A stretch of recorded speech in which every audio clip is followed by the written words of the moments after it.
kita coba bahas di Indonesia ini ada nggak gaya gambar khasnya. Nah, kita bahas bareng-bareng.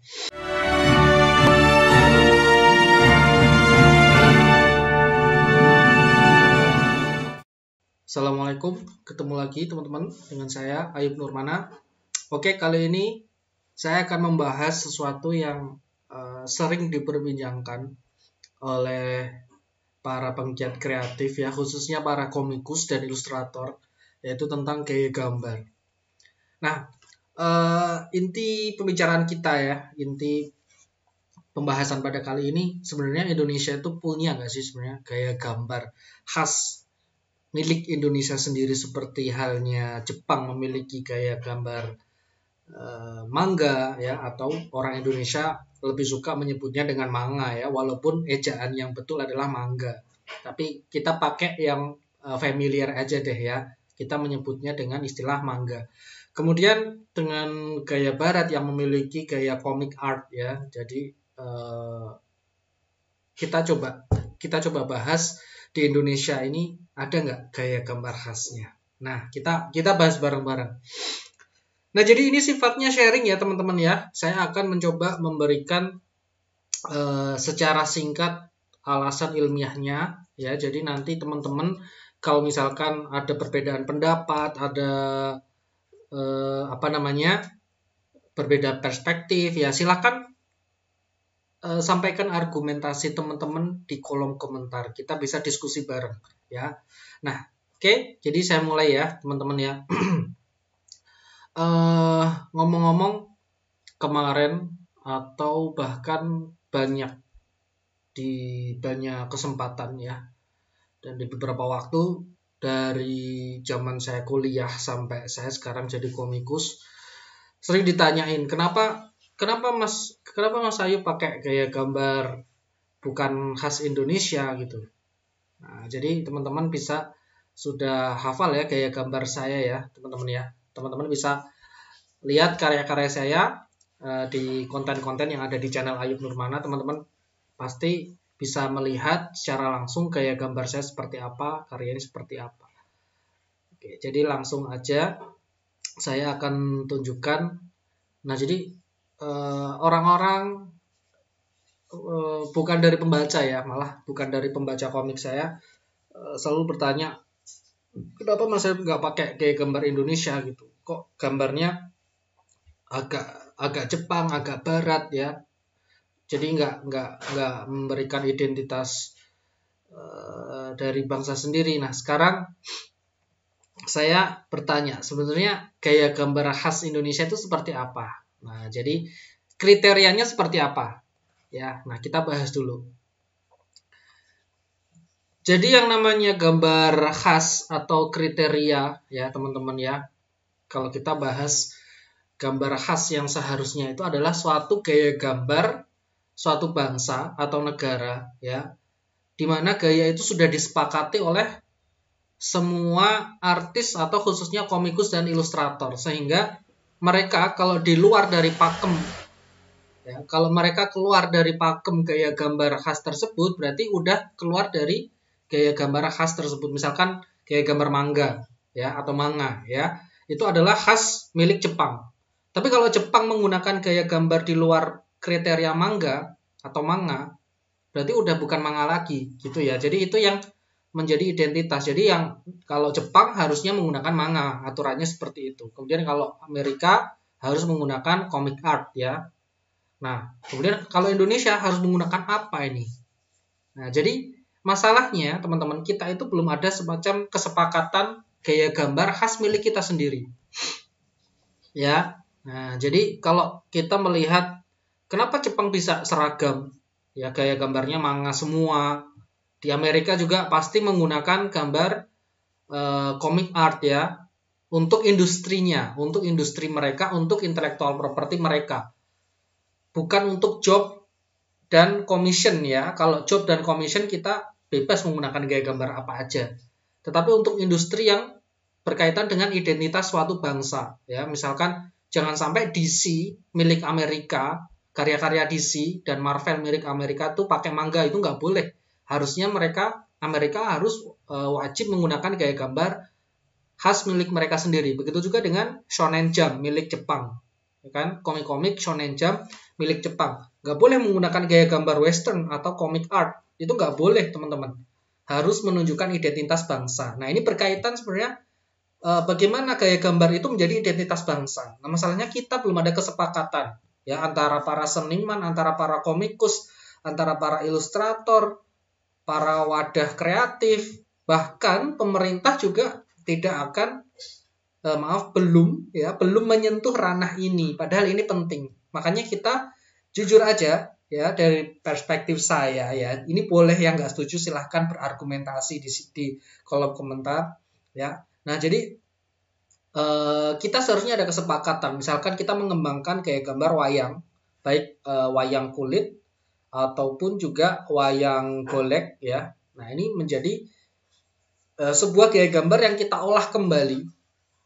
Bagaimana gaya gambar itu, gimana caranya bisa diolah secara selera global ya, tetapi juga memiliki nilai tradisional yang menjadi identitas dari Indonesia sendiri. Nah, harusnya gitu. Tetapi zaman dulu sampai zaman sekarang hal kesepakatan itu tidak pernah terbentuk, bahkan yang saya tahu belum terselenggara. Jadi di negara-negara seperti Jepang dan Amerika kesepakatan itu sudah terbentuk, bahkan kalau kita boleh secara nggak langsung menilai, mereka sudah semacam punya rancangan undang-undang yang mengatur tentang gaya gambar untuk industri kreatif mereka sendiri, teman-teman. Nah, coba bagi teman-teman yang tahu tentang hal ini secara detailnya, tulis di kolom komentar ya. Kalian bisa menambahkan apa yang mungkin kurang dari apa yang saya sampaikan. Nah, jadi kurang lebih kalau kita bicara gaya gambar Indonesia itu apa? Nah, pernah ada teman ya yang debat dengan saya, teman ya, waktu dulu di Bandung di Magister Unicom ya. Saya punya teman, dia seorang dosen ya, seorang dosen yang saya nilai beliau senior gitu ya. Senior, udah biasa menyelesaikan proyek-proyek besar. Saya bukan menyalahkan dia ya. Dia bilang kalau gaya gambar Indonesia itu karya milik almarhum Tatang S ya, teman-teman ya. Jadi beliau bilang Tatang S lah yang menjadi identitas Indonesia. Oke, Tatang S memang dia berusaha mengeksplorasi gaya gambar khas Indonesia, tetapi bukan untuk Indonesia secara keseluruhan. Itu hanya khas milik Tatang S dari Indonesia. Jadi bukan untuk mewakili Indonesia. Nah, itu belum terjadi. Ya, tetapi kita melihat Tatang S itu adalah sebuah prototipe gaya gambar khas Indonesia, karena di situ ada gambar Petruk ya, Pandawa, karakter Pandawa, karakter wayang, Punokawan ya, khususnya Punokawan ya. Itu Punokawan itu Petruk, Gareng, Semar, Bagong. Nah, itu dikemas dalam gaya gambar global. Nah, barangkali Tatang S ini berpotensi menjadi gaya gambar Indonesia, tetapi untuk menjadi identitas gaya gambar khas Indonesia itu masih belum, teman-teman. Jadi mungkin itu yang harus digarisbawahi ya. Nah, jadi kita belum tahu. Makanya kalau saya pribadi dalam industri komik di Indonesia, nah, yang namanya industri, kita harus memenuhi keinginan pasar. Keinginan pasar sekarang kebanyakan seleranya manga ya, atau western komik. Nah, makanya kalau saya pribadi ya, ini dari penilaian teman-teman komikus ya, teman-teman komikus khususnya kalau teman-teman menyimak video saya sebelumnya, beberapa teman-teman saya dari dari studio komik Papillon Semarang menilai karakter saya itu gabungan dari gaya gambar manga ya, Akira Toriyama, karya Akira Toriyama, dan Warner Bros ya, seperti ini. Jadi saya gabung menjadi ciri khas khusus. Jadi kalau ditanya gaya gambar masa itu apa gitu kan, nah saya berani menjawab ini menurut penilaian dari teman-teman saya, masuknya gaya gambar hibrida, campuran ya, antara barat dan Jepang. Karena kalau gaya gambar saya dibilang manga juga nggak manga-manga amat kan, dibilang gaya gambar barat juga bukan barat tapi ada Jepangnya. Nah, jadi lebih tepatnya gaya gambar saya hibrida. Jadi ini sekaligus klarifikasi, dulu saya sempat bilang di konten saya sebelumnya ya, saya kiblatnya Dragon Ball. Sebenarnya bukan kiblat Dragon Ball, tapi Dragon Ball yang menjadi inspirasi saya dalam membuat karya berupa komik. Nah, jadi bukan berarti gaya gambar saya 100% mengikuti Dragon Ball. Nah, itu enggak ya, salah ya. Jadi ini termasuk klarifikasi. Jadi kalau dibilang hibrida antara western dan manga. Nah, spesifiknya saya mengadaptasi gaya gambar dari Warner Bros, khususnya era yang 90-an ya, karena Warner Bros yang sekarang, Warner Bros Animated yang sekarang gaya gambarnya lebih ke mirip gaya gambar Korea ya. Nah, saya lebih suka yang simple seperti ini ya, tarikannya tegas, miskin arsiran ya, minim sekali arsiran. Nah, kemudian saya gambar gabungan dengan gaya gambar manga seperti ini. Nah, sekarang kita udah jelas ya, jadi yang namanya gaya gambar itu apa. Nah, sekarang bagaimana Jepang dan Amerika membentuk gaya gambar. Nah, jadi kenapa Jepang bisa melahirkan gaya gambar sendiri? Kalau teman-teman melihat sejarah animasi Jepang ya,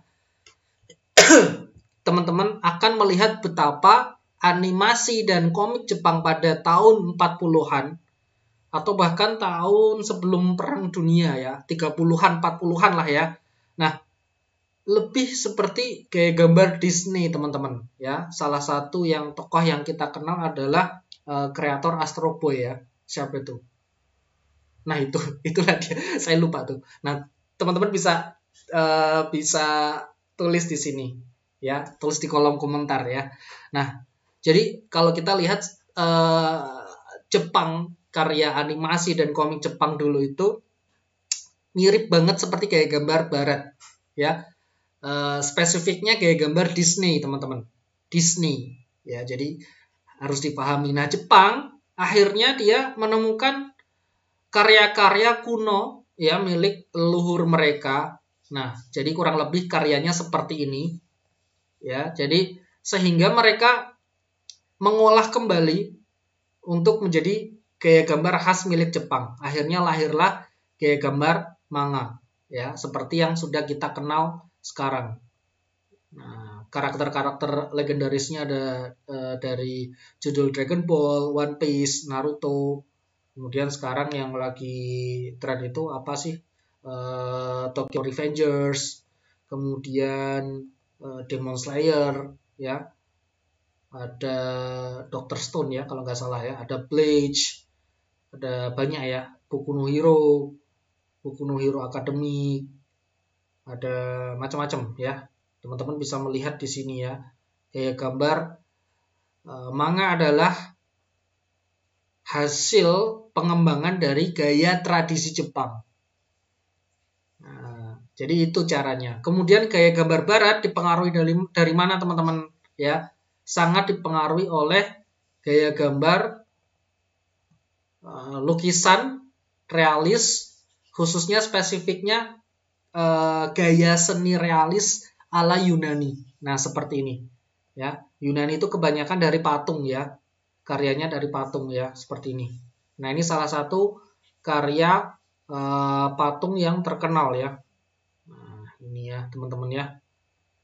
Jadi ini salah satu karya patung yang terkenal di Yunani.